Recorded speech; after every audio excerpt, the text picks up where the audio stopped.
Hello everyone, मैं हूं server गाम। स्वागत है आप सभी का हमारे यूट्यूब चैनल में। आज मैं आपको पढ़ाने वाला हूं विद्युत धारा, क्लास 10 का विद्युत धारा। ठीक है, तो विद्युत धारा को समझने से पहले हमको समझना होगा चार्ज क्या होता है। तो आपको पता है चार्ज क्या होता है? तो कि चार्ज जो होता है ना, वो क्या होता है, किसी भी एलिमेंट्री पार्टिकल्स का एक प्रॉपर्टी होता है। अब ये कौन सा एलिमेंट्री पार्टिकल्स?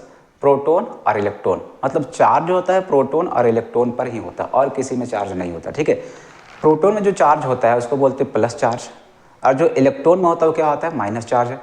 ठीक है, अच्छा ये होता कि आप इसको देख पाएंगे नहीं। जैसे हमारे अंदर एक प्रॉपर्टी है, गुण है कि कोई आदमी गुस्सा करता है ना। सबके अंदर कुछ ना कुछ प्रॉपर्टी होता है। जैसे आग के अंदर क्या होता है? जलाने की प्रॉपर्टी होती है, जलाने का गुण होता है। ठीक है, तो इसी तरह क्या होता है, जो प्रोटॉन में एक गुण होता है या इलेक्ट्रॉन में एक गुण होता है, जिसके कारण वो क्या करता है, किसी दूसरे वस्तु को आकर्षित कर सकता है। ठीक है, या प्रतिकर्षित भी कर सकता है। तो जो गुण उसके अंदर है उसी को बोलते हैं चार्ज या आवेश। हिंदी में बोलते हैं आवेश, और क्या होता है इंग्लिश में चार्ज होता है। ठीक है, और उसी कारण जो क्या होता है, करंट प्रोड्यूस होता है। जो विद्युत धारा है उसी से क्या है, चार्ज से ही बना है। ठीक है, तो चार्ज को क्या मापा जा सकता है? हाँ, चार्ज को मापा जा सकता है कि इसके अंदर कितना चार्ज है। तो उसका कोई मात्रक भी होता है? हाँ, उसका मात्रक भी होता है। तो उसका मात्रक क्या होता है? उसका मात्रक कूलॉम होता है। तो चार्ज को लिखा जाता है क्यू से और उसको मापा जाता है कूलॉम से। ठीक है, तो चार्ज को हम लोग डिनोट करते हैं किससे? क्यू से। और इसका जो एसआई यूनिट होता है वो क्या होता है? कूलॉम होता है। क्या होता है? कूलॉम। इसको सी से डिनोट करते हैं। ठीक है, अब किसी भी ऑब्जेक्ट में, किसी वस्तु में कितना चार्ज है, अगर वो हमको जानना है तो हमको जानना पड़ेगा उसमें कितना इलेक्ट्रॉन या कितना प्रोटॉन है। ठीक है, तो सबसे पहले हम लोग ये देखते हैं कि किसी भी प्रोटॉन या किसी भी इलेक्ट्रॉन में कितना आवेश होता है, कितना चार्ज होता है। तो प्रोटॉन या इलेक्ट्रॉन में दोनों में इक्वल चार्ज होता है। ठीक है, कितना होता है? 1.6 इंटू 10⁻⁻19 कूलॉम। ठीक है, फर्क सिर्फ इतना है, जो प्रोटॉन का चार्ज होता है उसको प्लस कहा जाता है, वो प्लस चार्ज होता है, और जो इलेक्ट्रॉन में चार्ज होता है उसको माइनस कहा जाता है। ठीक है, तो प्रोटॉन का चार्ज क्या होता है? प्लस, और क्या होता है? इलेक्ट्रॉन का सेम होता है अमाउंट, लेकिन क्या होता है? माइनस में होता है। ठीक है, दोनों को ई से डिनोट किया जाता है। मतलब जो इलेक्ट्रॉन या प्रोटॉन में चार्ज जो होता है उसको ई से डिनोट किया जाता है, और ई क्या होता है? 1.6 इंटू 10⁻⁻19 कूलॉम, ये ई का वैल्यू होता है। ठीक है, तो किसी भी ऑब्जेक्ट में, किसी वस्तु में कितना आवेश है, कितना चार्ज है, अगर हमको ये जानना है तो क्या जानना पड़ेगा कि उसमें कितना इलेक्ट्रॉन है, कितना इलेक्ट्रॉन, एक्स्ट्रा इलेक्ट्रॉन, याद रखना, कितना एक्स्ट्रा इलेक्ट्रॉन है या एक्स्ट्रा प्रोटॉन है। देखो समझो, मेरे कोई वस्तु है, ठीक है, और जैसा कि हम लोग जानते हैं किसी भी तत्व में जितना प्रोटॉन होता है उतना ही इलेक्ट्रॉन होता है। किसी भी तत्व में, किसी भी एलिमेंट में जितना प्रोटॉन होता है उतना ही क्या होता है? इलेक्ट्रॉन होता है। ठीक है, तो हमेशा प्रोटॉन और इलेक्ट्रॉन की संख्या किसी भी तत्व में, एलिमेंट में क्या होता है? इक्वल होता है। मान लो हमारे पास ये आयरन का छड़ है। ठीक है, इसमें कितना प्रोटॉन होगा? इसमें होगा आपका 26 प्रोटॉन, परमाणु संख्या 26 होता है ना। इलेक्ट्रॉन कितना होगा? इलेक्ट्रॉन भी 26 ही होगा। तो प्रोटॉन में क्या चार्ज है? प्लस। इलेक्ट्रॉन में क्या चार्ज है? माइनस। अब देखो यहाँ प्लस और माइनस दोनों जो आवेश है, चार्ज है, दोनों इक्वल है। तो दोनों क्या करते हैं? एक दूसरे के प्रभाव को खत्म कर देते हैं, एक दूसरे को कैंसिल आउट कर देते हैं। तो अभी यहाँ कोई चार्ज नहीं, अभी यहाँ कोई चार्ज नहीं। चार्ज तो ऐसे है, प्रोटॉन में है, इलेक्ट्रॉन में, लेकिन इस जो हमारे पास ये आयरन का छड़ है, आयरन का रड है, उसमें कोई चार्ज नहीं। इसमें चार्ज कैसे आएगा? तो मान लो कि ये किसी को 4 इलेक्ट्रॉन दे दिया, हालांकि ये 2 या 3 देता, मान लो ये 2 इलेक्ट्रॉन किसी को दे दिया। ठीक है, तो अब क्या, जैसे 2 इलेक्ट्रॉन ये किसी को देगा तो इसके पास कितना इलेक्ट्रॉन बच जाएगा? 2 माइनस कर देंगे, कितना हो गया? 24 इलेक्ट्रॉन हो गया। अब इसके पास माइनस चार्ज कितना है? 24 है, और प्लस कितना है? 26 है।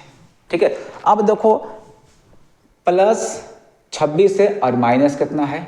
24 है। तो 24 प्लस और 24 माइनस एक दूसरे के प्रभाव को खत्म कर देंगे। फिर भी इसके पास क्या बात है कि 2 प्लस चार्ज का प्रभाव इसके पास बचेगा। 2 प्रोटॉन का प्रभाव, मतलब 2 प्लस चार्ज इसमें मान लो है, 2 प्रोटॉन एक्स्ट्रा है तो इसमें प्लस चार्ज हो गया। अब जिसको ये दिया है, मान लो किसी और को दिया, किसी को भी दिया होगा, उसमें क्या हो गया? 2 माइनस चार्ज एक्स्ट्रा हो गया होगा, कि 2 इलेक्ट्रॉन उसके पास एक्स्ट्रा हो गया होगा। तो इस तरह कोई भी ऑब्जेक्ट क्या होता है? चार्ज हो जाता है। जब हम लोग रगड़ते हैं कंघी को बाल में तो भी क्या होता है? ट्रांसफर होता है इलेक्ट्रॉन। इलेक्ट्रॉन हो सकता है कि कंघी से बाल में चला गया हो, तो जब कंघी से बाल में चला जाएगा इलेक्ट्रॉन तो क्या होगा? कंघी में बन जाएगा प्लस चार्ज और बाल में क्या हो जाएगा, माइनस चार्ज हो जाएगा।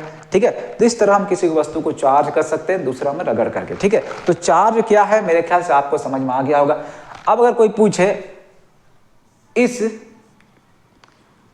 वस्तु में कितना चार्ज है, ये जो आयरन का रड है उसमें चार्ज कितना है, तो हमको जानना पड़ेगा एक प्रोटॉन या एक इलेक्ट्रॉन में कितना चार्ज होता है। तो एक प्रोटॉन या एक इलेक्ट्रॉन में इतना चार्ज होता है, तो इसके पास 2 एक्स्ट्रा इलेक्ट्रॉन है, तो एक इलेक्ट्रॉन में इतना चार्ज, तो 2 इलेक्ट्रॉन में कितना चार्ज हो जाएगा, 2 से मल्टीप्लाई कर देंगे तो 2 इलेक्ट्रॉन में हो जाएगा चार्ज इतना, मतलब आयरन के पास इतना चार्ज है अभी फिलहाल। ठीक है, तो इसी तरह अगर हमको किसी वस्तु का टोटल आवेश निकालना है, टोटल चार्ज निकालना है, कुल आवेश निकालना है, ठीक है, तो कुल आवेश को Q से लिखा जाता है। तो Q निकालना है तो क्या कर सकते हैं हम लोग, अगर हम लोग को पता है इसके पास कितना इलेक्ट्रॉन है या कितना प्रोटॉन है एक्स्ट्रा, ठीक है, अगर वो पता है हमको तो हम आराम से निकाल सकते हैं। कैसे निकाल सकते हैं, जितना इलेक्ट्रॉन में चार्ज होता है उसको, जितना इलेक्ट्रॉन एक्स्ट्रा है, अतिरिक्त है, उससे क्या कर देंगे, मल्टीप्लाई कर देंगे। मान लो किसी वस्तु के पास n इलेक्ट्रॉन एक्स्ट्रा है, तो उसमें अगर टोटल चार्ज निकालना है तो क्या लिख सकते हैं हम लोग, Q बराबर Ne। तो ये फार्मूला हम लोग का बन गया कि किसी वस्तु में अगर कुल आवेश निकालना है तो उसका फार्मूला क्या होता है, Q बराबर Ne, जहां N क्या है, इलेक्ट्रॉन या प्रोटॉन की संख्या है, और E क्या है, इलेक्ट्रॉन या प्रोटॉन में चार्ज है। ठीक है, और वो कितना होता है, 1.6 × 10⁻⁻19 कूलम। तो ये होता है आवेश, ये क्या होता है, आवेश। ठीक है, हमारे पास एक क्वेश्चन है कि यदि किसी वस्तु में 10 इलेक्ट्रॉन हो तो कुल आवेश ज्ञात कीजिए। अगर किसी वस्तु में 10 इलेक्ट्रॉन हो तो कुल आवेश ज्ञात कीजिए, तो कुल आवेश निकालना है। तो गिवन क्या है कि जो इलेक्ट्रॉन है उसकी संख्या कितना, 10, मतलब n बराबर कितना है, 10 है। ठीक है, और E कितना होता है, 1.6 × 10⁻⁻19 कूलम। क्या निकालना हम लोग को, टोटल चार्ज। तो Q निकालना, Q बराबर क्या होता है, Ne। ठीक है, n कितना है, 10 है। ठीक है, और E कितना होता है, 1.6 × 10⁻⁻19 कूलम। ठीक है, अब देखो इसको मल्टीप्लाई करेंगे कितना हो जाएगा, 10 और 16 को मल्टीप्लाई करेंगे तो कितना, 160 हो जाएगा। ठीक है, -19। ठीक है, पॉइंट कितना अंक के बाद है, 1 अंक के बाद है। ठीक है, तो कितना, 16 × 10⁻⁻19 कूलम। लेकिन जब भी 10 का पावर में लिखा हुआ होता है ना कोई भी नंबर, तो इसको लिखने का तरीका है कि आपको हमेशा इधर से 1 अंक के बाद पॉइंट लगा कर लिखना है। ठीक है, तो क्या करें हम लोग 1.6 लिखना चाहेंगे, यही लिखेंगे। लेकिन देखो पॉइंट हम लोग अपने से लगाए, तो पॉइंट तो पहले यहाँ था नहीं, तो जब भी पॉइंट अगर हम लोग इधर आएंगे, ऐसे बढ़ेंगे, पॉइंट को इधर बढ़ाएंगे, तो यहाँ पर पावर को क्या करना है, प्लस करना है। पावर क्या करना है, प्लस। तो देखो यहाँ पे पॉइंट नहीं है, हम लोग पॉइंट यहाँ पे लगाए, तो कितना अंक के बाद लगाए, 1 अंक के बाद लगाए, तो यहाँ पर पावर क्या होगा, 1 प्लस हो जाएगा। तो -19 + 1, -19 + 1 कितना होगा, -18 हो जाएगा। तो इतना चार्ज होगा। अगर किसी भी पदार्थ के पास, किसी वस्तु के पास अगर 10 इलेक्ट्रॉन एक्स्ट्रा होगा तो इतना चार्ज होगा। क्या चार्ज होगा, माइनस चार्ज होगा। ठीक है, अगर प्रोटॉन एक्स्ट्रा होगा तो वही होगा, लेकिन क्या होगा, वो प्लस होगा। अब हम लोग देखने वाले विद्युत धारा क्या होता है। ठीक है, तो जब चार्ज रुका हुआ होता है ना, अगर चार्ज है लेकिन स्थिर है, ठीक है, गति में नहीं है, तो उसमें करंट नहीं है। तो करंट क्या है, विद्युत धारा क्या है, अगर चार्ज गति में आ जाए, चार्ज गति करने लगे तो करंट उत्पन्न हो जाता है। ठीक है, समझ में आया, मतलब चार्ज स्थिर है तो करंट नहीं है, विद्युत धारा नहीं है। चार्ज गति कर रहा है उसी को क्या बोलते हैं, विद्युत धारा कहते हैं। ठीक है, तो उसका एक डिफिनेशन है, कितना चार्ज गति कर रहा है तो कितना धारा उत्पन्न हो रहा है।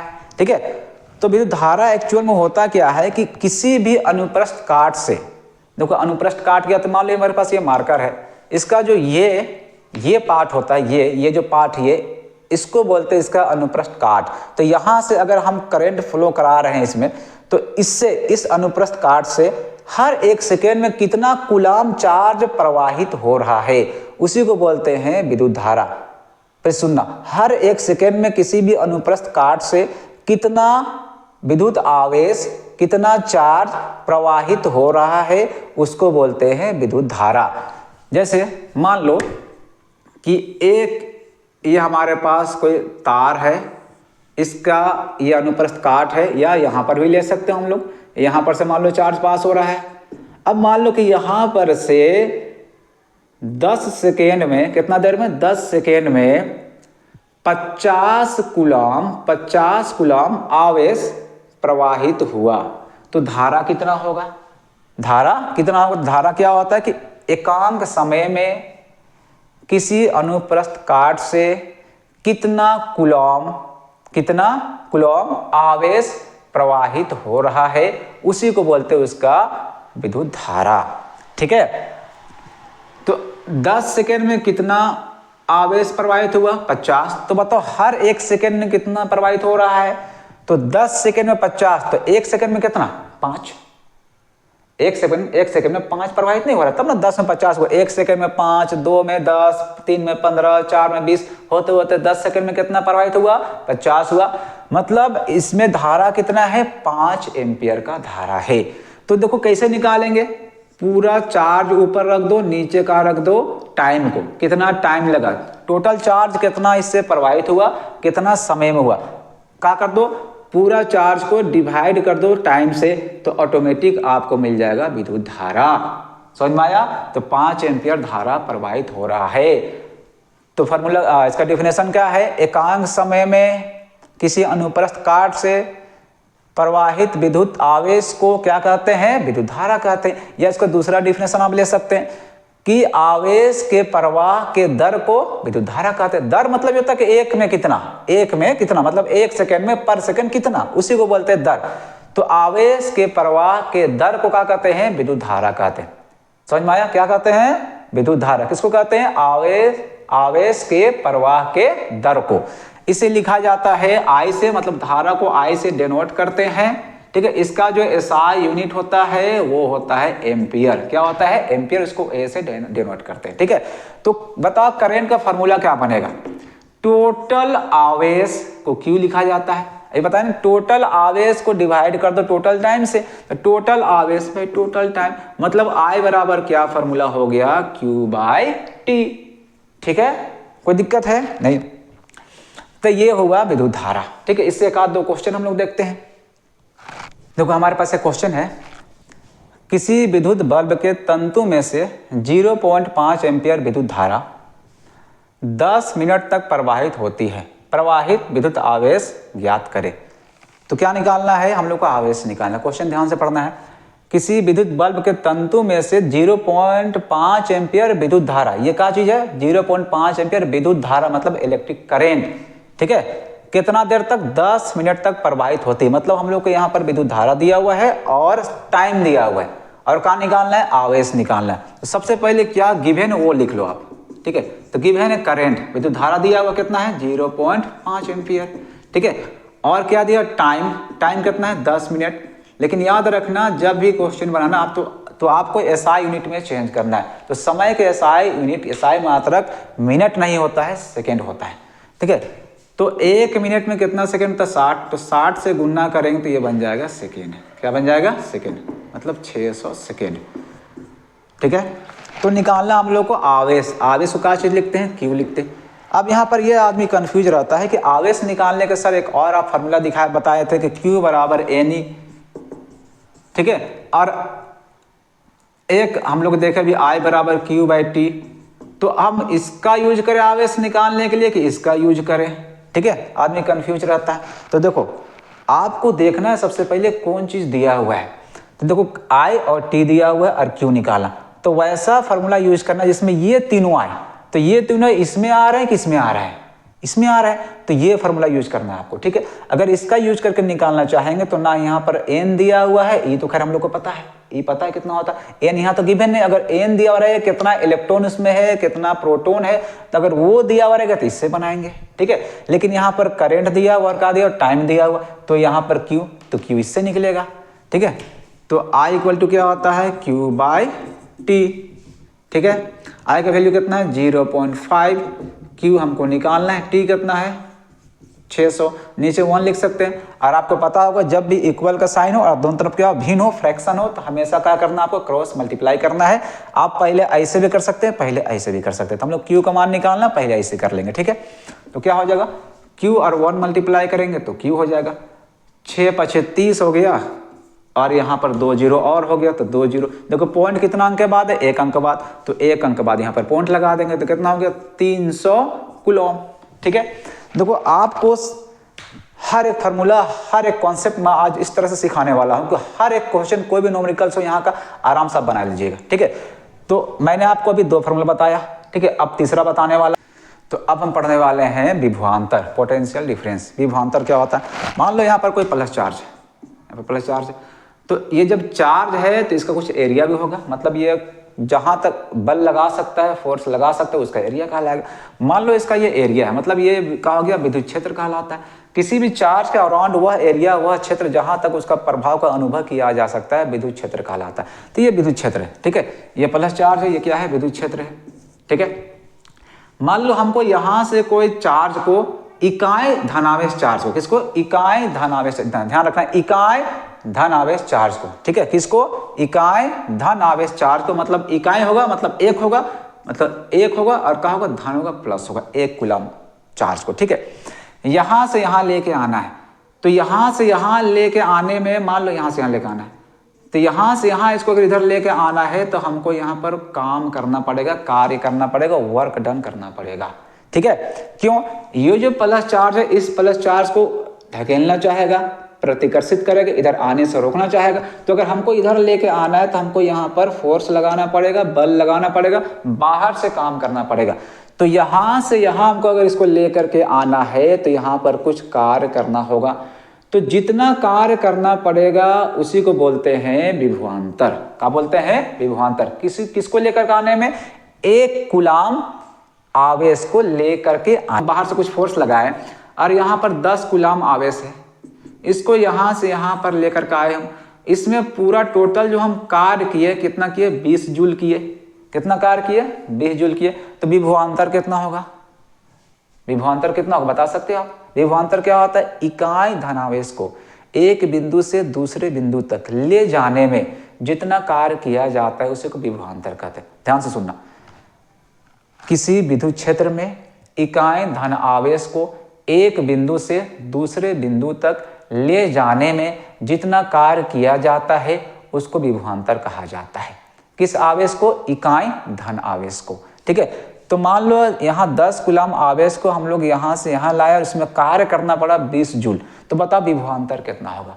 तो विभवांतर कितना होगा बता सकते हो, विभवांतर 2 होगा। कैसे 2 होगा, 10 कूलम को यहाँ से यहाँ लेकर के आने में 20 जूल कार्य करना पड़ा। तो बताओ 1 कूलम को लेकर के आने में कितना कार्य करना पड़ा होगा, कितना करना पड़ा होगा, 2 जूल नहीं करना पड़ा होगा।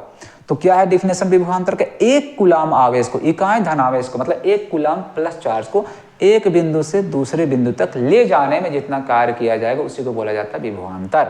ठीक है, तो यहाँ विभवांतर कितना होगा, 2 होगा। क्यों, 10 को ले जाने में 20 जूल कार्य, तो 1 को ले जाने में 2 जूल कार्य। कैसे निकालेंगे, टोटल कार्य को ऊपर रख दो 20 जूल, नीचे कितना चार्ज को ले गए हम लोग, 10 कूलम को।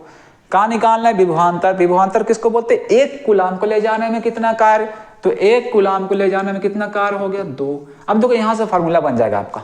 तो कोई भी फार्मूला मैं आपको रटाऊंगा नहीं, आपको निकाल करके समझा करके बताऊंगा। ठीक है, तो अब देखो यहाँ पर ये क्या है, टोटल वर्क डन, कुल कार्य W से लिखा जाता है। ठीक है, टोटल चार्ज, चार्ज को Q लिखा जाता है। तो देखो जब टोटल कार्य को, कुल कार्य को कुल आवेश से डिवाइड किए तो क्या निकला, विभवांतर निकला कि नहीं निकला, निकला ना। तो ये किसके बराबर होगा, W/Q, विभवांतर के बराबर होगा। विभवांतर को V से डिनोट किया जाता है, मतलब V बराबर क्या हो गया, W/Q। ये आपका तीसरा फार्मूला आ गया। ठीक है, अच्छा इसका मात्रक क्या होता है, विभवांतर का मात्रक होता है वोल्ट, और वोल्ट को भी V से लिखते हैं, वोल्ट को भी V से लिखते हैं। ठीक है, समझ में आया, विभवांतर को V से लिखते हैं और वोल्ट को भी V से लिखा जाता है। तो हम लोग विभवांतर, ये जो V है हम लोग कैसे समझेंगे, ये वोल्ट के लिए लिखा हुआ या विभवांतर के लिए लिखा हुआ। तो याद रखना, जब किसी नंबर के बगल में लिखा हुआ था इस तरह से समझिए वोल्ट है, इसलिए कि मात्रक हमेशा नंबर के बाद ऐसे लिखा हुआ है। जैसे देखो 2 मीटर कैसे लिखते हैं, ऐसे लिखते हैं हम लोग, यही ना। 4 सेकेंड तो ऐसे लिखते हैं, इस तरह 2, तो ये मात्रक क्या होगा, वोल्ट होता है मात्रक। तो जब ऐसे लिखा हुआ समझ जाना ये क्या है, वोल्ट है। ठीक है, यहाँ पर क्या लिखा हुआ, वोल्ट लिखा हुआ है। और अगर ऐसे लिखा हुआ V बराबर 2 वोल्ट, तो ये जो V है ये क्या है, विभवांतर, ये क्या है, वोल्ट है। समझ में आया। तो विभवांतर क्या होता है? इकाई धनावेश को किसी विद्युत क्षेत्र में एक बिंदु से दूसरे बिंदु तक ले जाने में किया गया कार्य को बोलते हैं विभवांतर। V बराबर क्या होता है? W/Q होता है। W क्या है? कार्य है, कुल कार्य है। Q क्या है? कुल आवेश है। ठीक है। और V का हो गया, आपको वोल्टेज बोलो या विभवांतर बोलो, इसको वोल्टेज भी कह सकते हैं हम लोग। ठीक है। देखो हमारे पास एक क्वेश्चन है कि 12 वोल्ट विभवांतर के दो बिंदुओं को बीच 2 कूलाम आवेश को ले जाने में कितना कार्य किया जाता है?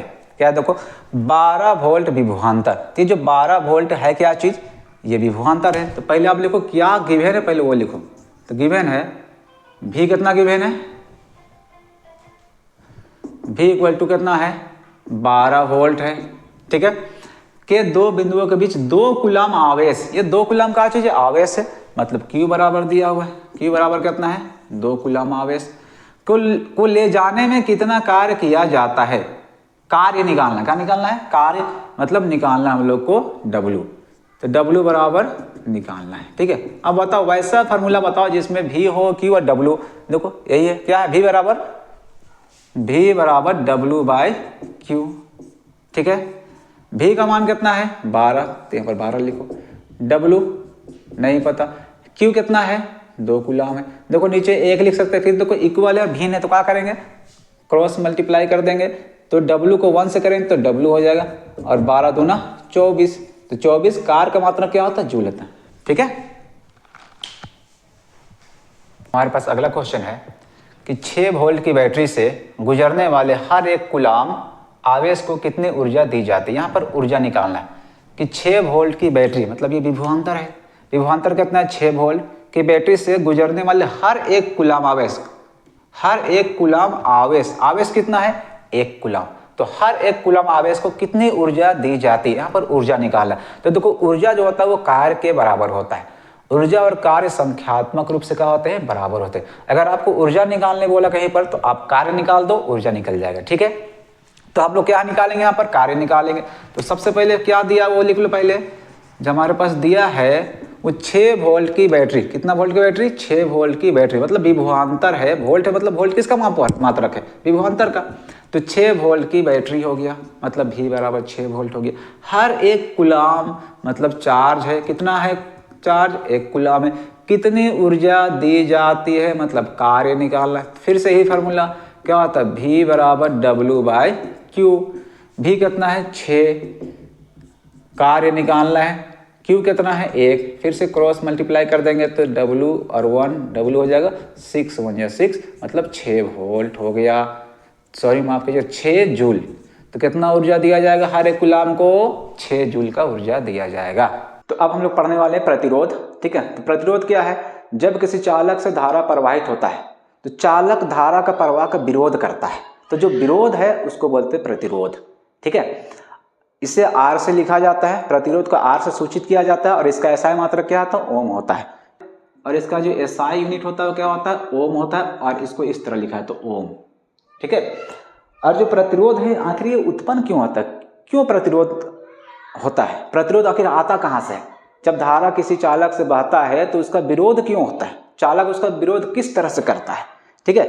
तो हम लोग जानते हैं कि धातु में क्या होता है? फ्री इलेक्ट्रॉन्स होते हैं। और जनरली क्या होता है? धातु ही क्या होता है? विद्युत का चालक होता है। अधातु नहीं होता है, सिर्फ एक अधातु होता है, वो ग्रेफाइट होता है। ठीक है। तो धातु में क्या होता है? फ्री इलेक्ट्रॉन्स होते हैं जो क्या करते हैं? मूव करते हैं, गति करते हैं, जिसके कारण क्या होता है? जो धातु है धारा का प्रवाह करता है, जिससे क्या होता है? धातु में धारा का प्रवाह होता है। ठीक है। तो जो फ्री इलेक्ट्रॉन्स है जब वो गति करते हैं तो और भी तो इलेक्ट्रॉन्स हैं धातु के अंदर जो फ्री नहीं है, तो क्या होगा कि वो जब इलेक्ट्रॉन गति करेगा तो जो और इलेक्ट्रॉन्स है उनसे टकराता है। क्या होता है? टकराता है। या और प्रोटॉन भी है, न्यूट्रॉन भी है, तो वो क्या करता है? उन कणों से टकराता है। तो टकराने से क्या होता है? इसका जो स्पीड है, गति है इलेक्ट्रॉन्स का जो मूव कर रहा है, जो फ्री इलेक्ट्रॉन्स मूव कर रहे हैं, जिनके वजह से धारा है किसी चालक में, तो उनका गति कम होता है। गति क्या होता है? कम होता है, जिसके कारण क्या होता है कि प्रतिरोध उत्पन्न हो जाता है। समझ में आया कि प्रतिरोध क्यों उत्पन्न होता है? क्यों कोई चालक जो होता है धारा का प्रवाह का विरोध करता है? अब रही बात, ये जो प्रतिरोध है किन चीजों पर निर्भर करता है? तो सबसे पहला चीज जो है वो धारा जो चालक है उसकी लंबाई पर निर्भर करता है। जो प्रतिरोध है किस पे निर्भर करता है?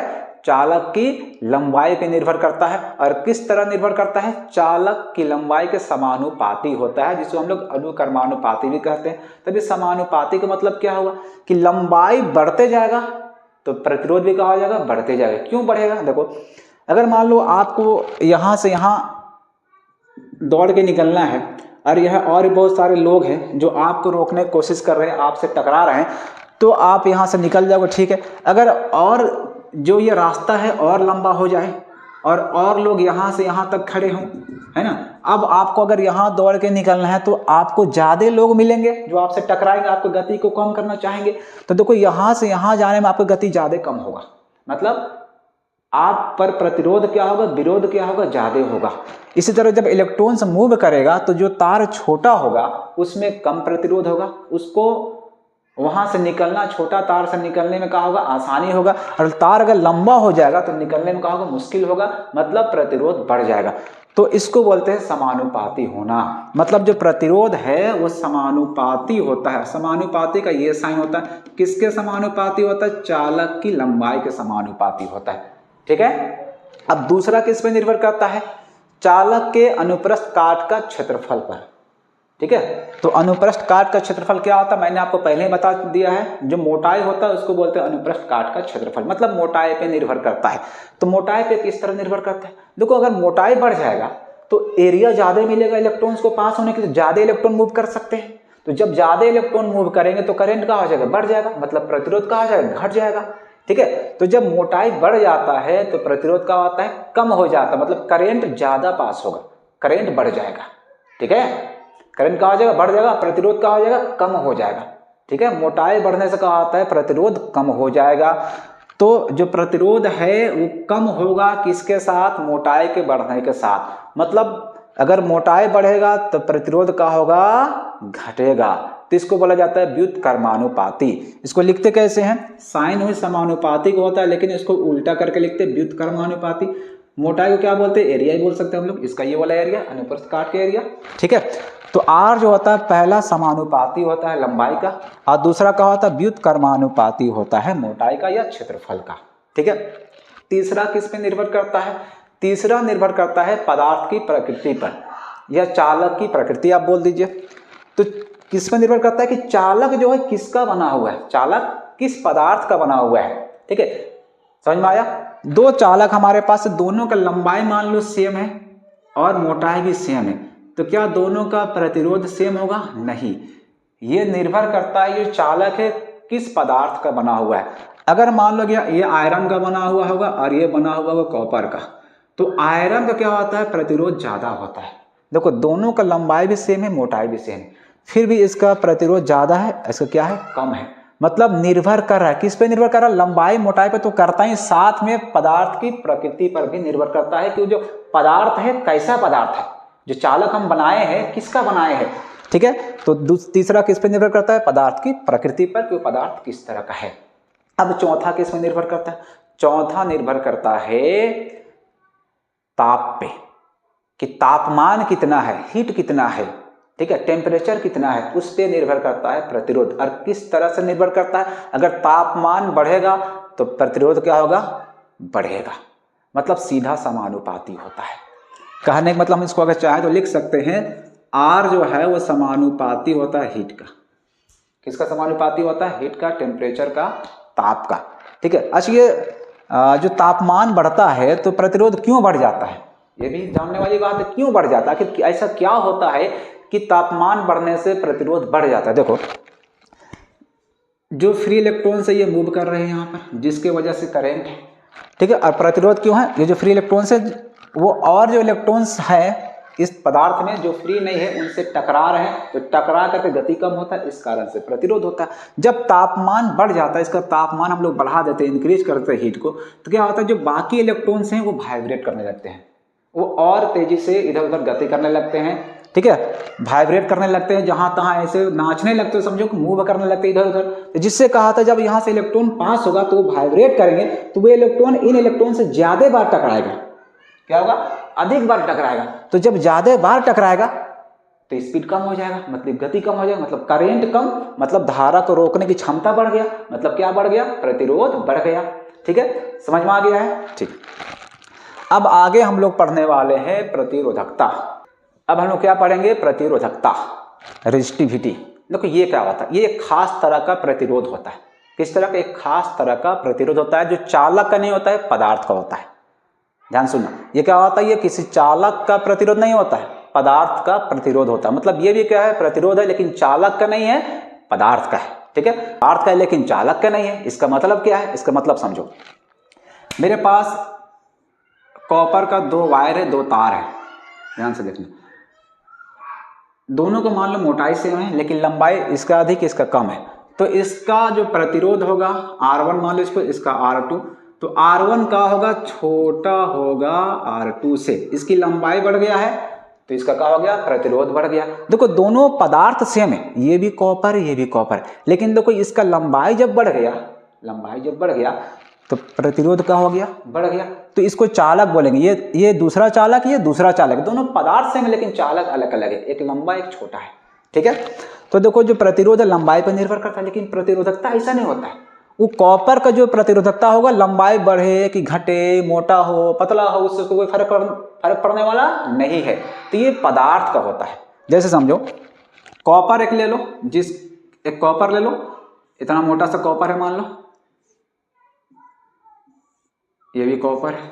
इसका जो ये क्षेत्रफल है, ये क्षेत्रफल अनुप्रस्थ काट का क्षेत्रफल, ये 1 मीटर स्क्वायर का लो। कितना का लो? 1 मीटर स्क्वायर का। और इसका लंबाई भी लो 1 मीटर, लंबाई भी कितना लो? 1 मीटर। ठीक है, मतलब इसका अगर वॉल्यूम निकालेंगे, आयतन निकालेंगे, तो क्या होता है? क्षेत्रफल गुना लंबाई या ऊंचाई होता है, तो मतलब 1 मीटर क्यूब आएगा।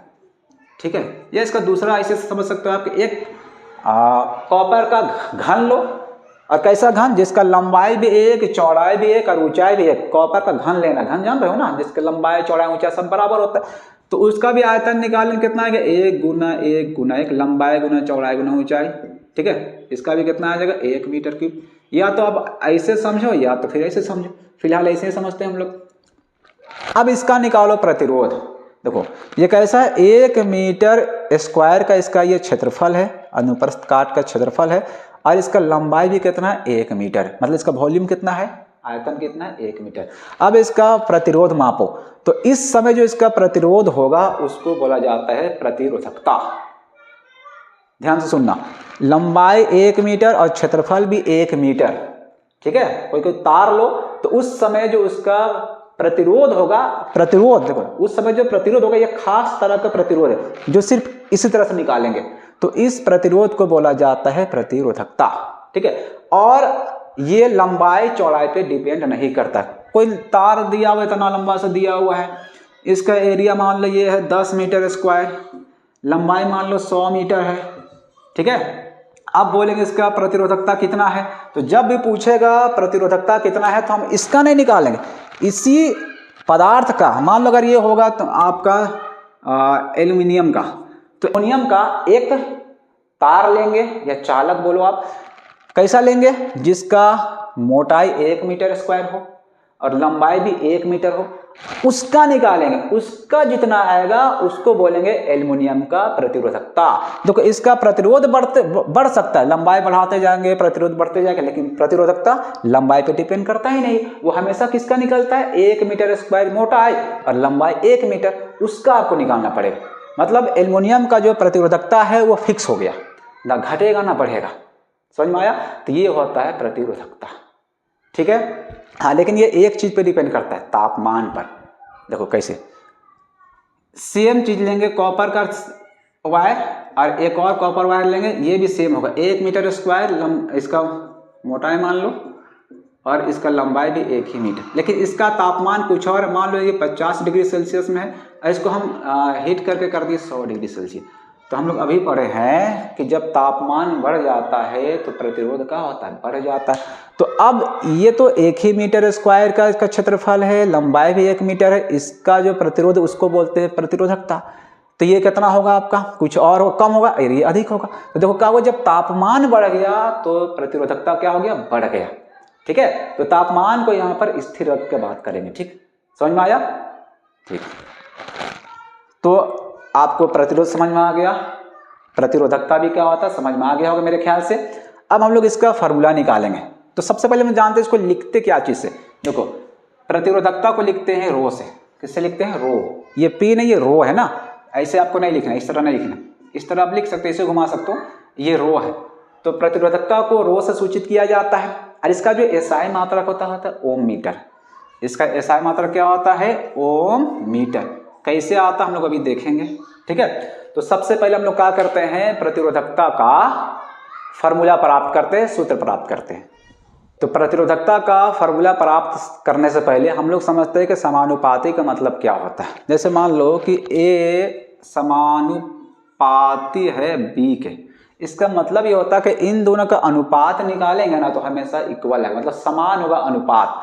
मतलब कहने का मतलब अगर a बाई बी निकालेंगे तो मान लो पहली बार अगर 2 निकला, मान लो a का मान है 4, b का मान है 2, तो कितना आएगा? 2 दूना 4, 2 आया। अब देखो समानुपाती मतलब क्या समझा है? एक बढ़ेगा तो दूसरा भी बढ़ेगा। तो अगर मान लो a को कर दिए 8, तो ये भी देखो ये 2 गुना बढ़ा तो ये भी 2 ही गुना बढ़ेगा, ठीक है। कितना? 2 से कितना हो जाएगा? 4 हो जाएगा। काटेंगे कितना आएगा? 2 आएगा। अगर मान लो इसको कर दिए हम लोग 12, तो 6 दूना 12, 6 गुना किए तो इसको भी करना पड़ेगा।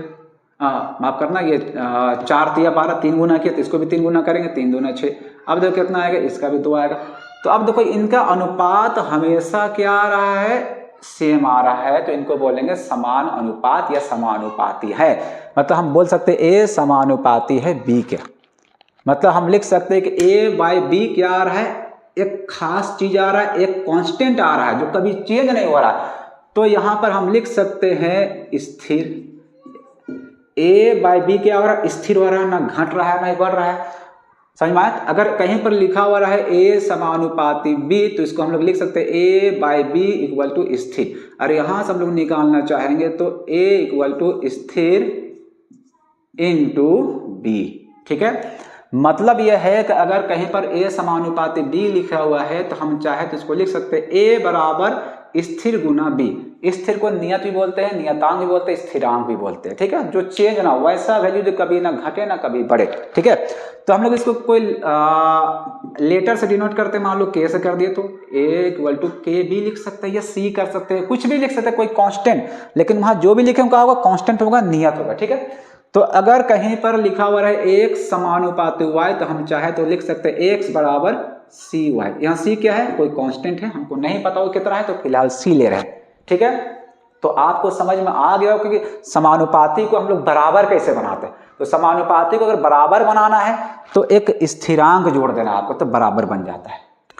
तो अब हम लोग करते हैं प्रतिरोधकता का फॉर्मूला प्राप्त, ठीक है। तो हम लोग जानते हैं कि जो प्रतिरोध होता है R वो समानुपाती होता है L का, ठीक है, तथा ये व्युत्क्रमानुपाती होता है क्षेत्रफल का, अनुप्रस्थ काट का क्षेत्रफल का। तो ऐसे लिखेंगे। अगर दोनों को हम साथ मिलाकर लिखना चाहेंगे तो लिख सकते हैं हम लोग देयरफॉर, इसलिए लिख सकते हैं R समानुपाती L बाई A, ठीक है। अभी मैंने आप लोगों को बताया कि जब समानुपाती का साइन हो, अगर उसको आपको बराबर बनाना है तो कोई ऐसा चीज लिखो वहां पर जो कहो कांस्टेंट हो, नियत हो, स्थिर हो। तो वायर में कौन चीज स्थिर होता है? प्रतिरोधकता स्थिर होता है। तो हम लोग अगर इस समानुपाती को बराबर बनाएंगे तो यहां पर लिखेंगे रो। रो का होता है? प्रतिरोधकता होता है किसी भी चालक का या किसी भी पदार्थ का, ठीक है। तो R बराबर क्या हो गया? रो इंटू एल बाई ए। तो ये हो गया हम लोगों का फॉर्मूला। यहां पर R बराबर रो इंटू एल बाई ए, यहाँ रो का फॉर्मूला आ चुका है। इसको आगे करना चाहो तो आगे भी कर सकते हो। देखो ए इधर डिवाइड में इधर आएगा तो गुना हो जाएगा, एल इधर गुना में ऊपर इधर आएगा तो नीचे आ जाएगा। तो रो इक्वल टू क्या हो गया? ये आप चाहते से चेंज कर सकते हो, rho equal to R A by L. तो ये हो गया फॉर्मूला प्राप्त, किसका? प्रतिरोधकता का। अब इसका हम लोग मात्रक देखे थे कि ओम मीटर होता है। क्या होता है? ओम मीटर। कैसे होता है वो देखते हैं। तो यहाँ पर रो इक्वल टू आर, आर का मात्रक क्या होता है? आर का मात्रक ओम होता है, प्रतिरोध का मात्रक, ठीक है। ए मतलब एरिया, एरिया का मात्रक क्या होता है? Metre square. और एल क्या है? लेंथ है, लंबाई, लंबाई का मात्रक क्या होता है? मीटर। 1 मीटर से 1 मीटर कट गया, क्या हो गया? ओम मीटर। तो इसका मात्रक क्या हो गया? प्रतिरोधकता का ओम मीटर, ठीक है। देखो हमारे पास एक क्वेश्चन है, दिए गए किसी एल लंबाई तथा ए मोटाई के तार का प्रतिरोध 4 ओम है, इसी पदार्थ का उस तार का प्रतिरोध क्या होगा जिसकी लंबाई L/2 तथा मोटाई 2a हो। ठीक है, तो एक तार हम लोग को दिया गया है जिसकी लंबाई है L, और मोटाई कितना है A है। ठीक है, उसका प्रतिरोध कितना है 4 ओम है, और उसी पदार्थ चेंज नहीं किया गया। ऐसे अगर एल्युमिनियम है तो अगला भी क्या है, एल्युमिनियम का, अगर कॉपर है तो दूसरा भी क्या है, कॉपर का ही, पदार्थ चेंज नहीं किया गया। तो उसी पदार्थ का एक दूसरा तार का प्रतिरोध क्या होगा जिसका लंबाई जो है L/2 है, मतलब पहले वाला का आधा है, और मोटाई क्या है 2a, मतलब पहले वाला का 2 गुना मोटाई है। तो हमको बताना है कि जो नया तार है उसका प्रतिरोध कितना होगा। ठीक है, तो सबसे पहले हम लोग देखते हैं पहले तार के लिए। अच्छा, पहले ये बताओ, ये जो दोनों तार हैं वो तो एक ही पदार्थ के बने हुए हैं, तो इनका जो प्रतिरोधकता होगा सेम होगा या अलग अलग होगा? क्या होगा बताओ? मैंने आप लोगों को बताया, क्या बताया कि जो प्रतिरोधकता होता है वो पदार्थ का होता है, लंबाई चौड़ाई से उसको फर्क नहीं पड़ता है। अगर पदार्थ सेम रहेगा तो प्रतिरोधकता क्या होगा, सेम ही होगा, वो चेंज नहीं होगा। तो कहने का मतलब ये है जो पहला तार है उसका जो प्रतिरोधकता है दूसरा का भी वही होगा। ठीक, तो हम लोग पहले तार का प्रतिरोधकता निकालते हैं। तो पहला तार, तो फॉर्मूला का भी देखे हम लोग RA/L देखे थे, तो पहला तार है तो R1 ले लेते हैं, और पहला तार का मोटाई कितना A, तो यहाँ सिर्फ A लिखेंगे। दूसरा पहला तार का लंबाई कितना L, तो यहाँ पर L ही लिखेंगे, L1 या A1 नहीं लिखेंगे। ठीक है, R1 कितना गिवन है 4, देखो पहला तार का प्रतिरोध कितना है 4 है। ठीक है, और इसका मोटाई तो A ही है, लंबाई कितना है L ही है। इसको इक्वेशन हम लोग 1 ले लेते हैं। ठीक है, अब देखते हैं दूसरे तार के लिए। तो जो दूसरा तार का प्रतिरोधकता वो भी क्या होगा, रो ही होगा, कहे कि चेंज तो नहीं होगा। ये रो तो ये भी क्या होगा, ये भी रो होगा, लेकिन फॉर्मूला क्या होगा दूसरा तार का, इसका R2 हो जाएगा प्रतिरोध। दूसरा का मोटाई कितना है, A नहीं है, कितना है 2a है, 2a, तो यहाँ पर A नहीं होगा, क्या होगा 2a होगा यहाँ पे A के जगह में। ठीक है, और उसका लंबाई कितना है L/2 है, तो जहां पर यहाँ L लिखे हैं वही क्या होगा, यहाँ पर L/2 होगा। यहाँ पर लंबाई को लिखना है आपको, लंबाई जो भी रहे। ठीक है, तो R2 × 2a, ये 2 का फिर से ऊपर चलेगा, नीचे देखो डिवाइड, फिर डिवाइड, तो 2 ऊपर हो जाएगा और L अपना नीचे ही रहेगा। ठीक है, अब बताओ इसका मान हम लोग कितना निकाले, जो रो इसका मान देखो समीकरण 1 में है, दोनों तो इक्वल होगा, कहा कि दोनों में रो जो है सेम है, तो हम लोग यहाँ से यहाँ वैल्यू रख सकते हैं, इसको यहाँ पुट कर देंगे। तो 4a/L बराबर क्या हो गया उधर 2 दूना 4, ठीक है, A × R2 कर देते हैं इधर बाहर, नीचे क्या है L हमको निकालना, R2 दूसरा तार का प्रतिरोध निकालना है। तो क्या करते हैं हम लोग, ये सब को इधर ले आते हैं, डिवाइड में है तो इधर ऊपर चला जाएगा, 4a ऊपर है, इधर आकर नीचे हो जाएगा, तो क्या हो गया इधर R2 हो गया। देखो 4a से 4a कट गया, L से L भी कट गया, पूरा कट गया, तो क्या बचेगा 1 बचेगा। मतलब दूसरा तार का जो प्रतिरोध है वो कितना आ गया 1 ओम आ गया। अब हम लोग देखने वाले हैं ओम का नियम। ठीक है, ओम का नियम क्या है, ओम कहता क्या है पहले वो समझो। ठीक है, ओम का नियम जो कहता है ना कि किसी चालक के सिरों का, याद रख, किसी चालक के सिरों का बीच का विभवांतर चालक में प्रवाहित धारा के समानुपाती होता है। कब, जब ताप क्या हो, नियत हो। मतलब ताप क्या करना, ताप को नियत रखना है। ताप को जब नियत रखा जाएगा तो जो विभवांतर होगा वो किसके समानुपाती होगा, धारा के समानुपाती होगा। मतलब अगर ताप को नियत रखेंगे और विभवांतर को बढ़ाते चले जाएंगे तो करंट भी क्या हो जाएगा, बढ़ते चला जाएगा। विभवांतर मतलब वोल्टेज बढ़ाएंगे तो करंट भी क्या होगा, नहीं बढ़ेगा, बढ़ेगा ना। लेकिन ताप को नियत रहना होगा तब सेम रेशियो में बढ़ेगा। ठीक है, तब समानुपाती होगा, या उसको अनुक्रमानुपाती भी बोलते हैं। ठीक है, तो ओम का नियम क्या कहता है कि नियत ताप पर, किस ताप पर, नियत मतलब स्थिर ताप पर किसी चालक के सिरों का बीच का विभवांतर, मान लो कोई चालक है, सिरा मतलब किनारा, इसके बीच का जो विभवांतर है वो क्या होगा, चालक में प्रवाहित धारा के समानुपाती होता है। ठीक है, तो इसको कैसे हम लिख सकते हैं, विभवांतर समानुपाती होता है किसके समानुपाती होगा, धारा के समानुपाती होगा। और मैंने अभी आपको बताया है कि जब समानुपाती को बराबर बनाना है तो एक ऐसा चीज लेकर के आओ जो का हो वहां पर कांस्टेंट हो, नियत हो, स्थिर हो। तो बता इस तार में क्या चीज कांस्टेंट होगा, क्या चीज कांस्टेंट होगा। देखो ताप तो नियत है और तार भी फिक्स है, ना तार का लंबाई बढ़ाएंगे ना लंबाई घटाएंगे। तो जब लंबाई नहीं बढ़ेगा तो प्रतिरोध भी क्या होता है, नहीं बढ़ता है। मोटाई भी नहीं बढ़ाएंगे नहीं घटाएंगे, तार फिक्स कर दिए तो मोटाई भी चेंज नहीं हो रहा है, मतलब प्रतिरोध तब भी नहीं चेंज हो रहा है। और ताप को भी नियत रखना है, तो जब ताप भी नहीं बढ़ेगा तो प्रतिरोध बढ़ेगा, नहीं बढ़ेगा ना। मतलब यहाँ जो प्रतिरोध है वो क्या है, यहाँ पे नियत है। तो अगर हम इसको बराबर बनाना चाहेंगे तो यहाँ लिख देंगे प्रतिरोध को, ठीक है, आर। तो आर के बारे में आप लोगों को पता है क्या होता है, प्रतिरोध होता है। ठीक है, तो यहाँ पर ऐसे भी लिख सकते हैं, ये हो गया ओम का नियम का सूत्र, ये फॉर्मूला आ गया ओम का नियम से। अगर आगे चलेंगे हम लोग तो देखो क्या होगा, भी आई नीचे आएगा। ठीक है, तो देखो भी बाई आई हमेशा क्या होगा, नियत होगा, मतलब आर आएगा। ठीक है, तो ये हो गया दूसरा फॉर्मूला आपका। ठीक है, इसका ग्राफ बनाएंगे तो ग्राफ कैसे बनेगा, देखो ग्राफ इस तरह हम बना दे रहे हैं। तो ग्राफ कैसे बनेगा, यहाँ पर भी आई ले लिए, यहाँ पर भी ले लिए। ठीक है, यहाँ पर ग्राफ इसका हमेशा बनेगा स्ट्रेट लाइन। ठीक है, और ग्राफ का जो ढलान होगा वो बताएगा तार का प्रतिरोध। मान लो दो अलग अलग तार हैं, एक ऐसा ग्राफ बना है। ठीक है, तो मान लो यहाँ पर वोल्टेज मान लो 10 वोल्ट है।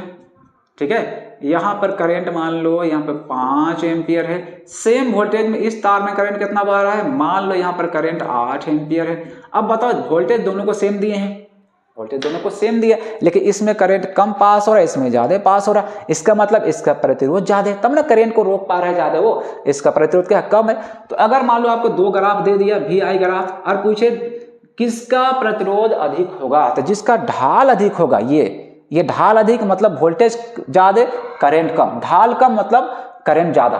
तो करंट ज्यादा कब होता है, जब प्रतिरोध कम होता है। तो अगर ये R1 है मान लो इसका प्रतिरोध, इसका R2, तो R1 क्या होगा, R2 से क्या होगा, बड़ा होगा। ठीक है, इस तरह ग्राफ बनता है ओम का। देखो हमारे पास एक क्वेश्चन है कि यदि किसी बल्ब के तंतु का प्रतिरोध 1200 ओम हो तो वो 220 वोल्ट स्रोत से कितनी धारा लेगा। मतलब एक बल्ब है जिसका प्रतिरोध कितना है, 1200 ओम है, उसको जोड़ा गया है 220 वोल्ट के स्रोत से, मतलब वोल्टेज को कितना दिया गया, 220 वोल्ट। तो हमको बताना है वो कितनी धारा लेगा, कितनी धारा लेगा। धारा मतलब करंट निकालना है, आई निकालना है। तो सबसे पहले क्या दिया है उसको आप लिख लो, प्रतिरोध दिया हुआ आर कितना है, 1200 ओम है, और क्या दिया, वोल्टेज दिया, कितना दिया हुआ, 220 वोल्ट, विभवांतर दिया हुआ 220 वोल्ट। हमको निकालना है धारा, कितनी धारा लेगा। अब देखो ऐसा फार्मूला लिखो जिसमें आर हो, भी हो और आई हो। देखो मैंने आपको आई बराबर एक फार्मूला लिखा था डेफिनेशन से Q/T। अगर आई आप यहां से निकालना चाहोगे तो नहीं निकाल पाओ, क्यों, देखो यहाँ ना T दिया हुआ ना Q दिया, तो आई तो इससे तो नहीं बनेगा। अभी मैंने आपको एक फार्मूला बताया था V = IR, ओम का नियम। ठीक है, तो हम लोग लिख सकते हैं V = IR। ठीक है, क्यों, V दिया हुआ, R दिया हुआ है, आई निकालना है, इस फार्मूला से बनेगा। V कितना है, 220 वोल्ट है, I कितना है पता नहीं है, R कितना है 1200 है। देखो ये गुणा से इधर आएंगे तो क्या हो जाएगा, इधर लाएंगे तो डिवाइड में हो जाएगा, इक्वल टू I। 1 0 से 1 0 कट गया, 2 से काट दो, 2 एकम 2, 2 एकम 2, 2 छक 12, कितना हो गया, 11/60 हो गया। इसको डिवाइड कर देंगे तो 11 नहीं जाएगा तो पॉइंट लगाएंगे, पहले 0 हो जाएगा, एक बार में जाएगा, 60 का 60, 0 5 पॉइंट लगा हुआ, 0 लग जाएगा, 6 8 48 मतलब 480, कितना आ गया, I = आ गया 0.18 एम्पियर। ठीक है, क्वेश्चन है, जब कोई विद्युत हीटर स्रोत से 4 एम्पियर धारा लेता है, मतलब कोई विद्युत स्रोत है जो वोल्टेज सप्लाई करता है, करंट सप्लाई करता है, कितना धारा लेता है, 4 एम्पियर धारा लेता है, तब उसके टर्मिनलों के बीच का विभवांतर कितना होता है, 60 वोल्ट।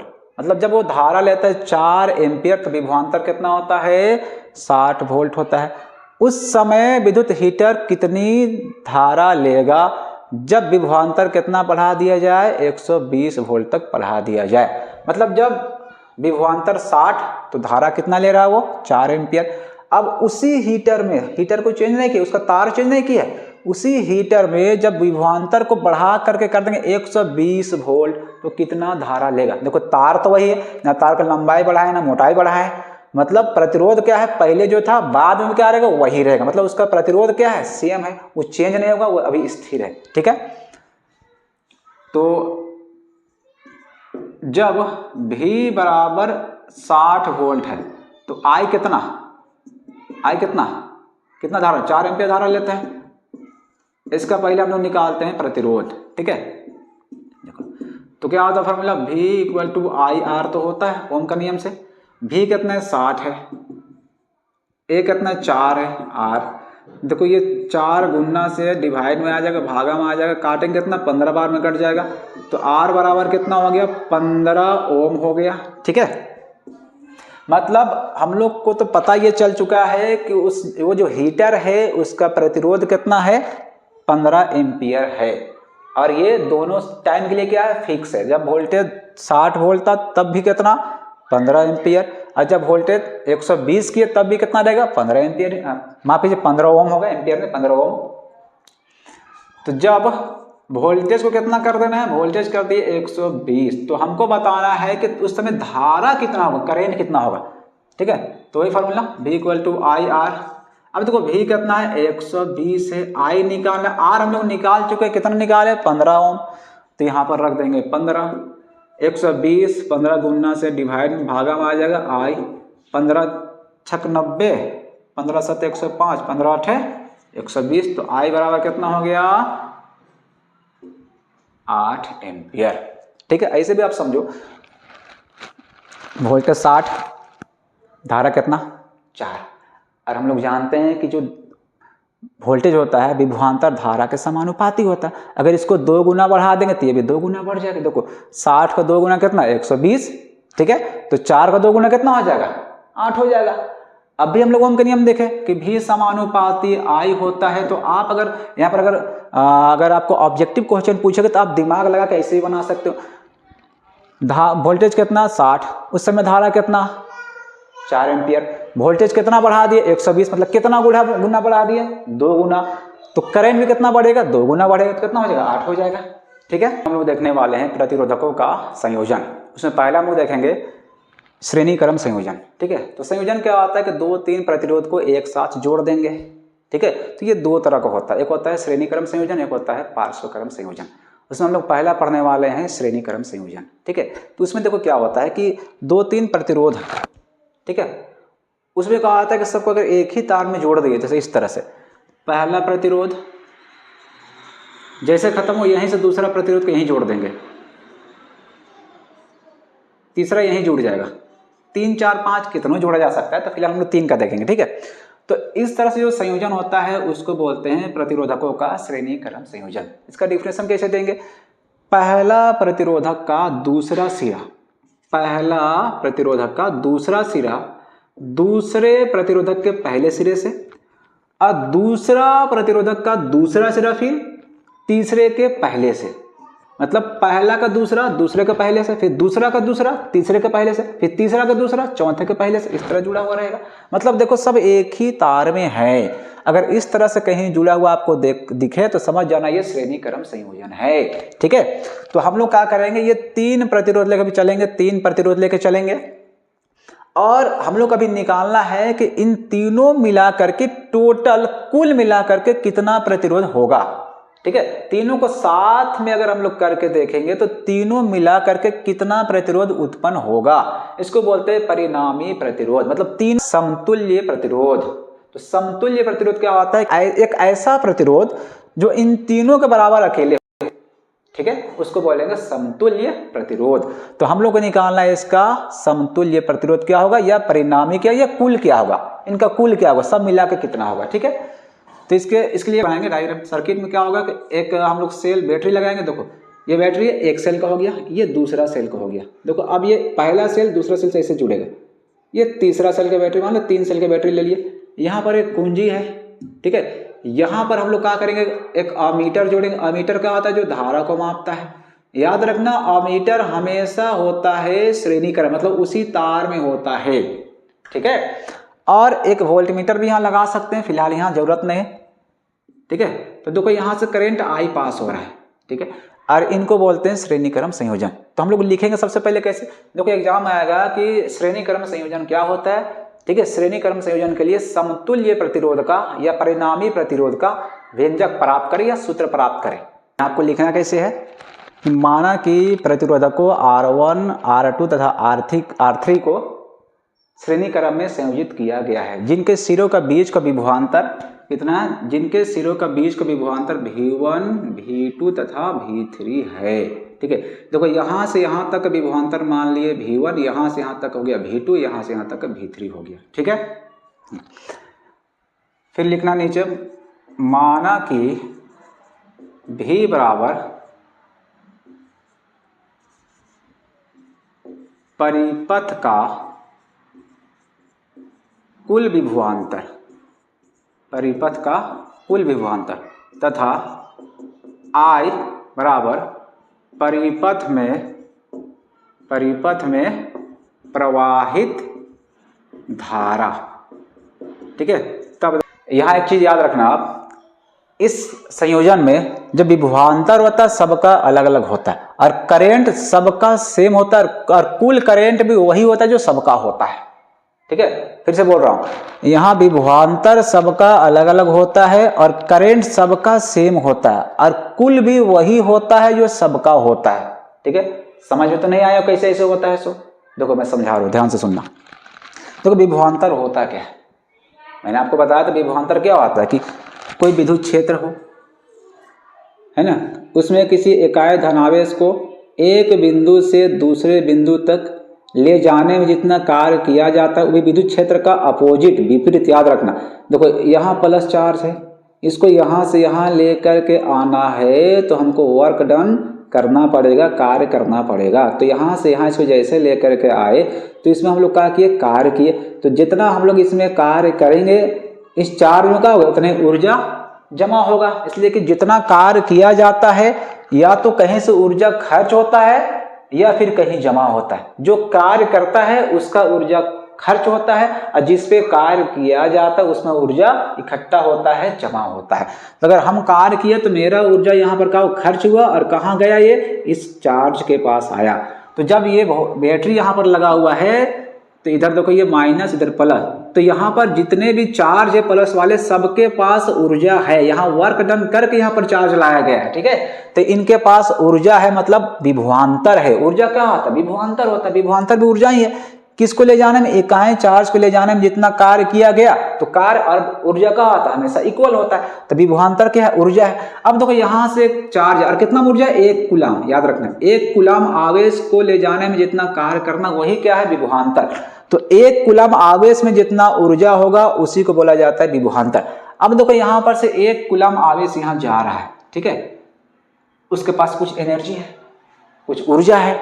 तो जैसे ही इसके पास जाएगा तो यहाँ उसको वर्क डन वापस करना पड़ेगा, जो उसको पहले किया गया तो उसको ऊर्जा अपना खर्च करना होगा, तब नहीं इससे पार पाएगा। ये तो क्या करेगा, रोकना चाहेगा, प्रतिरोध है तो उस चार्ज को ये रोकने की कोशिश करेगा। तो क्या करेगा, चार्ज जैसे ही यहाँ से पास होगा अपना ऊर्जा क्या करेगा, खर्च करेगा।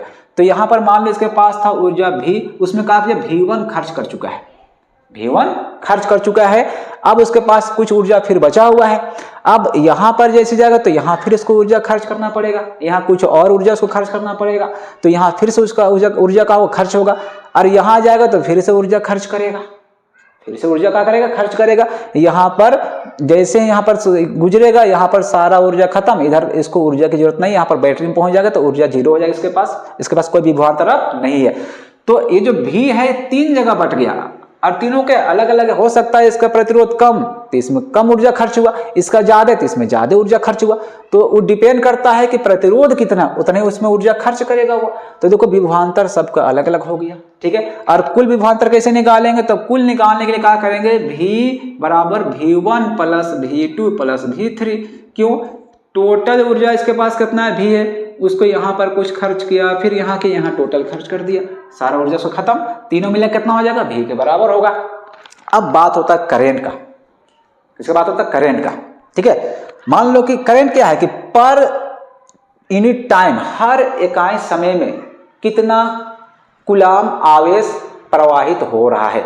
मान लो कि इससे हर एक सेकेंड में 10 कूलाम चार्ज आगे जा रहा है, 10 कूलाम आवेश, तो यहां से वही चार्ज ना आगे जाएगा, फिर वहां यहां से भी वही चार्ज आगे जाएगा। ऐसे आप समझो, मान लो यहां पर ये पानी वाला पाइप है, यहां से 10 लीटर पानी गया, कितना गया, 10 लीटर, तो यही 10 लीटर ना यहां से पार होगा, फिर यही 10 यहां से पार होगा, तो सबका करेंट कितना, 10। और कोई पूछेगा टोटल कितना लीटर पानी इधर आया, तो क्या 30 लीटर चला गया। ये जो 10 है वही वाला यहां से क्रॉस किया, फिर यही वाला यहां से क्रॉस किया, फिर टोटल कितना, टोटल भी 10 ही है, टोटल भी क्या है, 10 ही लीटर ना है। तो इसी तरह, तो इसलिए क्या होता है कि करंट सबका सेम होता है, टोटल भी कितना होता है, टोटल भी वही हो रहा है, टोटल भी बढ़ता नहीं, याद रखना। अगर इसका करंट I है तो इसका भी I होगा और इसका भी I, और टोटल भी कितना होगा, I ही होगा, I ही। तो हम लोग को मिल गया V बराबर V1 plus V2 plus V3, इसको इक्वेशन 1 ले लेते हैं।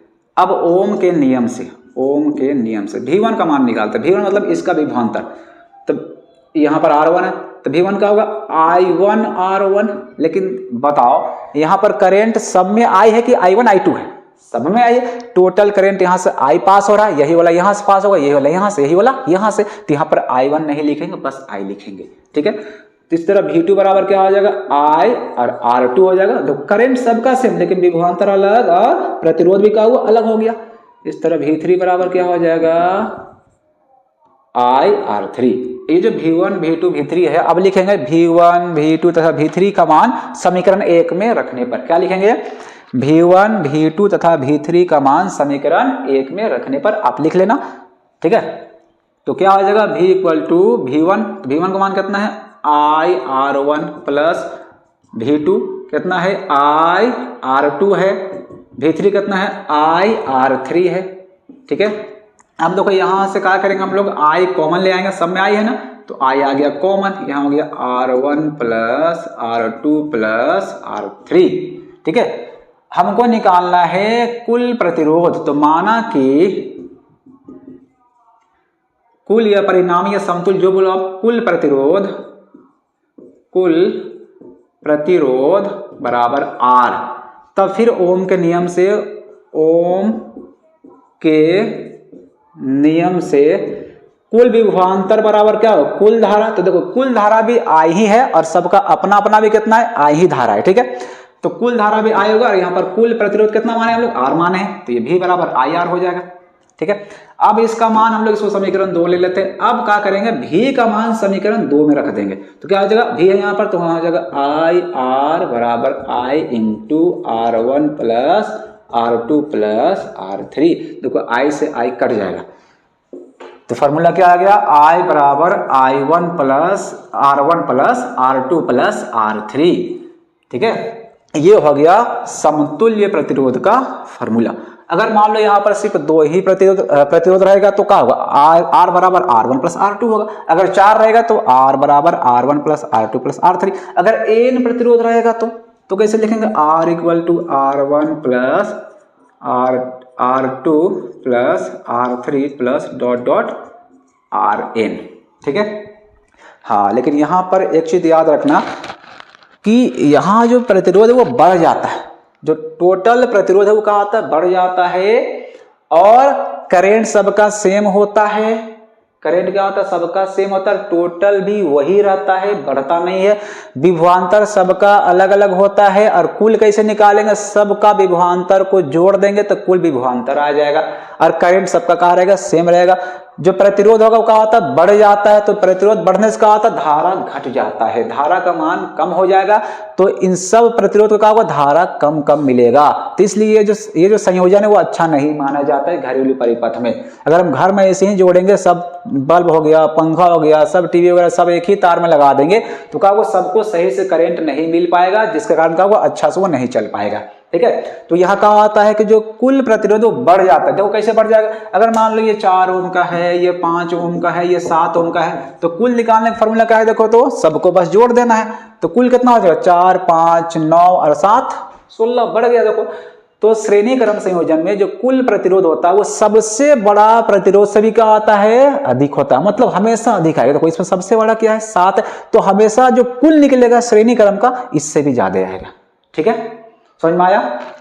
और इसका एक नुकसान ये भी है कि अगर हम मान लो कि बल्ब है मेरे पास, पंखा है और कुछ और है, ठीक है, सबको एक ही तार में जोड़ दिए, अब क्या होगा ना, अगर हमको मान लो यहाँ पर टीवी है, टीवी चलाना है और यहाँ पर लगा हुआ पंखा और मौसम है ठंडा का, अब कोई टीवी देखना चाह रहा है तो अब मजबूरी क्या करना पड़ेगा, यहाँ से स्विच ऑन करेगा, मान लो स्विच ऑन करेगा तो टीवी तो चले लेकिन साथ में पंखा चलेगा, अब इसको ठंडा लगेगा, तो ये अच्छा नहीं होता है। ठीक है, इसमें कहा था हम अलग अलग यूज नहीं कर सकते हैं युक्तियों को। ठीक है, तो घरेलू परिपथ ये बेहतर नहीं है, घरेलू परिपथ में जो आगे पढ़ाएंगे आपको पार्श्व क्रम संयोजन वो बेहतर होता है। ठीक है, तो समझ में आया। इसमें कहा आता है कुल प्रतिरोध बढ़ जाता है, धारा सबका सेम होता है, कुल भी धारा वही होता है। अब हम देखेंगे प्रतिरोधकों का पार्श्व क्रम संयोजन।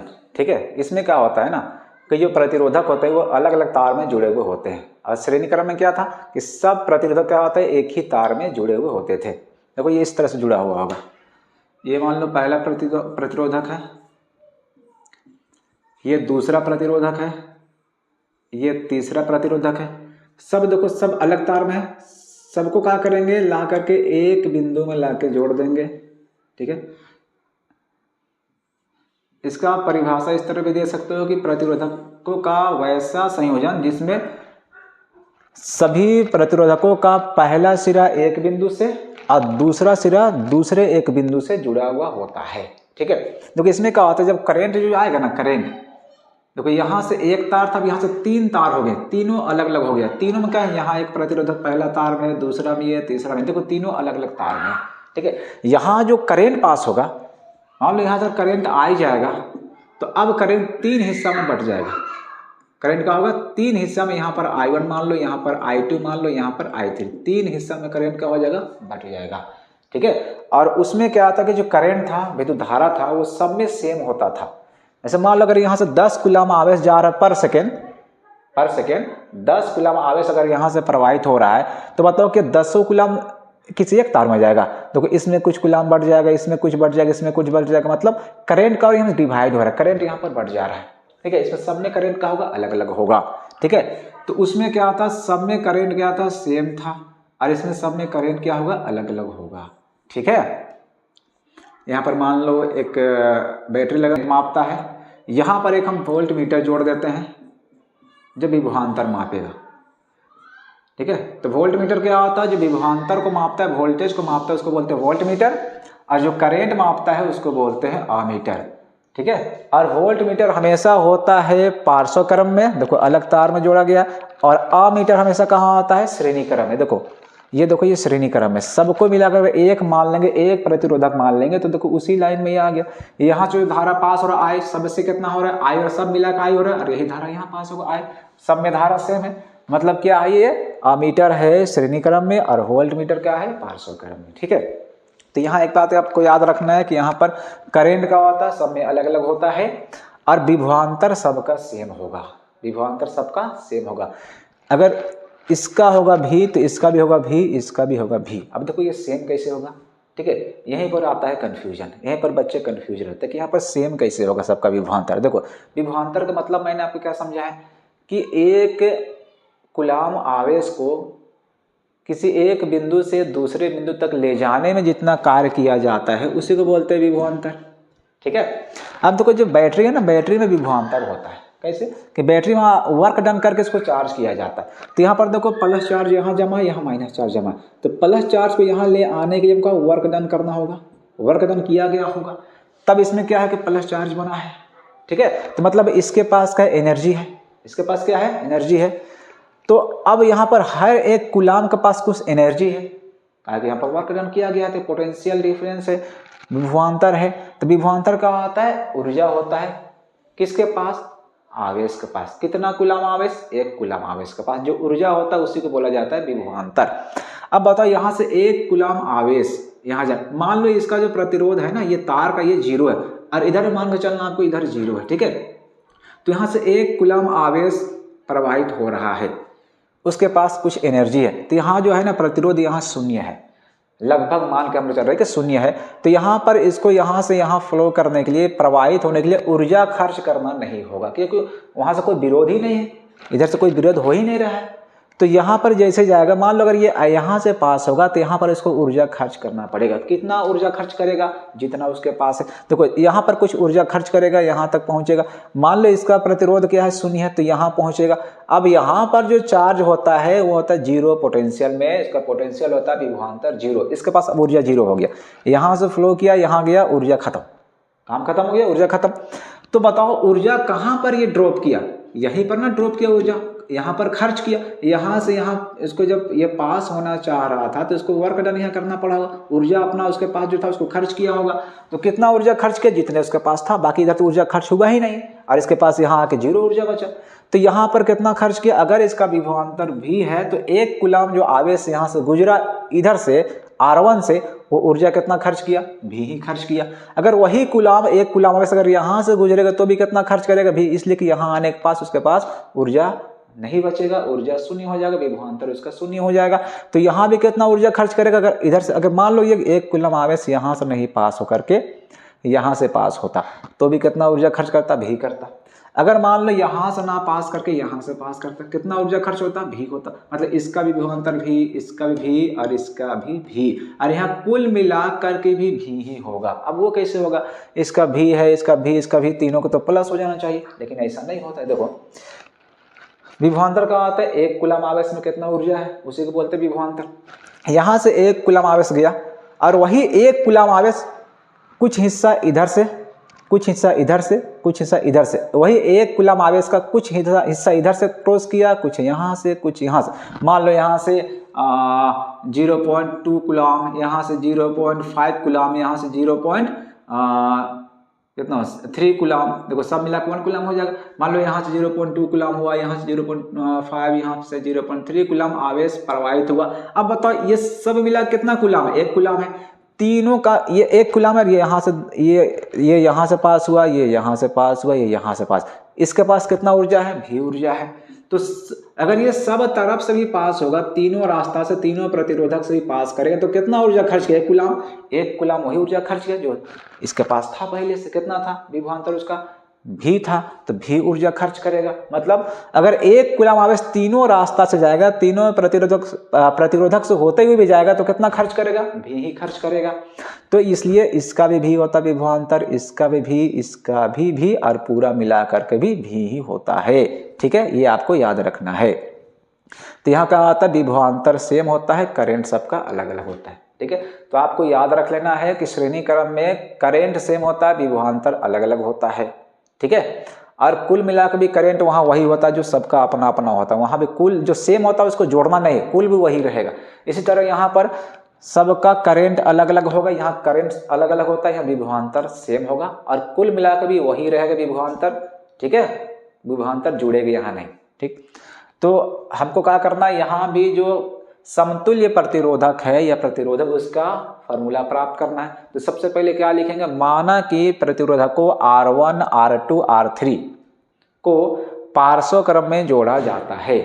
ठीक है, जिनसे प्रवाहित धारा, यहाँ धारा को लिखना आपको, जिनसे प्रवाहित धारा कौन कौन है? I1, I2 तथा I3 है। ठीक है, उसके बाद मान लेंगे, माना कि, फिर से मान लेंगे, माना कि I बराबर परिपथ का कुल धारा, I क्या है? परिपथ का कुल धारा, V बराबर परिपथ का विभवांतर।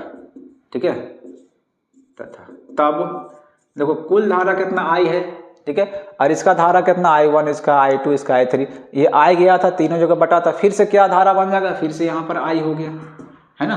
तो कुल धारा यहाँ पर कैसे निकालेंगे? सबको जोड़ देंगे, इसलिए कि I ही तो 3 जगह बटा हुआ, I1 में, I3 में और I2 और I3 में बटा है। तो I बराबर I1 plus I2 plus I3, इसको इक्वेशन 1 मान लेते हैं। अब ओम के नियम से क्या हो जाएगा? ओम के नियम से भी बराबर क्या होता है आई आर। तो बताओ आर बराबर आई बराबर क्या हो जाएगा, भी यहाँ पर आर को इधर लाएंगे तो नीचे आ जाएगा यहाँ पर आई, तो आई बराबर क्या हो गया भी बटा आर। तो यहाँ पर हम लिख सकते हैं I1 बराबर V1 बाई R1। देखो I1 है ये R1 का धारा, तो I1 बराबर R1 हो जाएगा। लेकिन भी देखो यहाँ पर V1 तभी लिखे, लेकिन भी लिखेंगे, क्यों भी लिखेंगे, इसका भी विभवांतर भी होगा, इसका भी और इसका भी ही होगा। तो यहाँ पर V1 नहीं करना हो, क्या करेंगे यहाँ पर भी करेंगे, ठीक है। इसी तरह I2 बराबर क्या हो जाएगा V बाई R2, I3 बराबर क्या हो जाएगा V बाई R3, ठीक।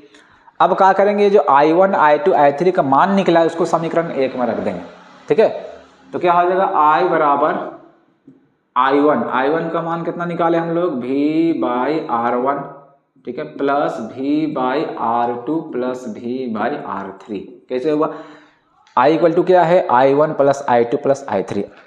I बराबर I1 का मान कितना निकाले V बाई R1, यहाँ रख दिए प्लस, तो प्लस I2 कितना है देखो तो V बाई R2 है, देखो तो यहाँ पर V बाई R2 हो गया। और I3 कितना है देखो तो V बाई R3, तो I3 की जगह में क्या हो जाएगा V बाई R3। अब देखो सब में V है, देखो तो V कॉमन निकाल देंगे, तो ये हो गया, ठीक है। अब हम लोग को निकालना है परिपथ का कुल प्रतिरोध या समतुल्य प्रतिरोध या परिणामी प्रतिरोध, मतलब सब मिला के कितना प्रतिरोध ये, ठीक है, सब मिला के कितना प्रतिरोध होगा वो निकालना है, ठीक है। इन तीनों को एक साथ लेंगे तो ये कितना प्रतिरोधक या प्रतिरोध उत्पन्न करेंगे वो हमको निकालना है। तो मान लीजिए कि R बराबर परिपथ का कुल प्रतिरोध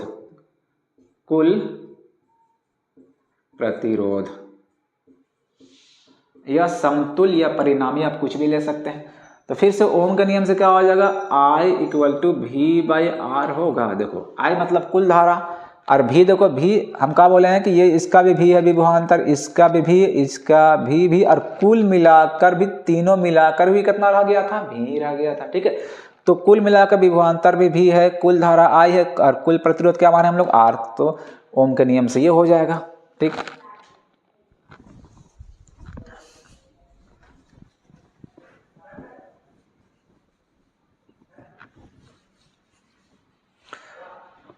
इसको इक्वेशन 1 मान लेते हैं, 2 मान लेते हैं। अब देखो I बराबर क्या हो जाएगा, देखो I का मान कितना निकला, V बाई R निकला है कि नहीं, तो इसके जगह V बाई R बराबर 1 by R1 plus 1 by R2 plus 1 by R3।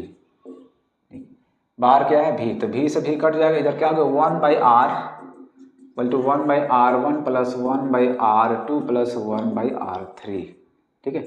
ये हो गया पार्श्व क्रम संयोजन का कुल प्रतिरोध का फॉर्मूला। देखो उसमें क्या था, उसमें सीधा जुड़ता था R equal to R1 plus R2 plus R3। इसमें क्या करना है आपको, 1 बाई R इक्वल टू क्या होगा 1 by R1 plus 1 by R2 plus 1 by R3, ठीक है।